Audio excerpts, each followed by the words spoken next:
Felly, da ni yma yn Llangefni yn Studio 12. Mae gen i ddau gerddor ifanc o Sir Fôn yma, sef Deio ar y bas ac Cian ar y drums. Felly, be da ni'n gwneud bore yma ydy recordio nhw. Ar ôl hynna, da ni'n gobeithio tua 12 bach o ffrindiau nhw dod draw hefyd i ganu ar y gitsgan. Felly, dwi'n mynd i gael look yma i weld beth sy'n digwydd. Mae Studio 12 lle da ni heddiw, y rhan mawr o beth ni'n gwneud efo Bocsŵl. Da ni'n recordio bandi yma, da ni'n cynnal gweithdau yma. Am ddim i blant bobl ifanc o 5 oed i 19. Heddiw, da ni bod yn rhan o prosiect Pethau Bychain efo Mei Gwynedd.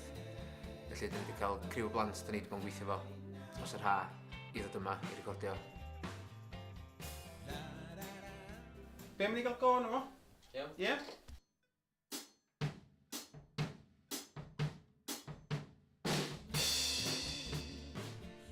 Dwi'n teimlo'n da iawn ar ôl recordio, o'n champion a oedd o'n profiad da cael gwneud. Mae'n teimlo'n braf iawn i bod yn rhan o'r prosiect special sydd yn mynd draws Cymru i gyd.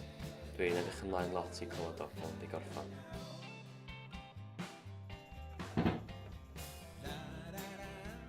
Bach o mistakes i ddechrau, ond dwi'n meddwl bod o wedi dod yn hawsach ar ôl amser am bod fi'n mwynhau y gan. Mae'n brofiad gwych ac dwi'n methu diolch digon i'r pobl sydd wedi wahodd fi yma lly. Oedd look mwy na'n byd ac dwi'n rili falch bod o wedi digwydd. Mae'n mynd yn da yma, yn Sir Fôn. Oedd o'n bwysig cael y rhannau elfennau o'r gan yn dda ac yn iawn. Cian a Deio wedi llwyddo wneud hynna. Mae Deio a Cian nhw mewn band sy'n canu Gymraeg fe anyway. Dwi'n meddwl cyfle arall iddyn nhw wan i gydweithio efo cerdded o Mei a cael recordio fath fel hyn. Dwi'n brosiect briliant, yndi. Cam nesa ydy mynd draw i Llanelli at Owain Glenister a'i grew fan'na. Dyn fyddwn ni'n adio chydig bach fwy o gitars gobeithio. Dwi'n meddwl bod yna rei sy'n gallu chwarae piano a'r organ o dda hefyd. Felly dechrau llenwi fyny'r trac.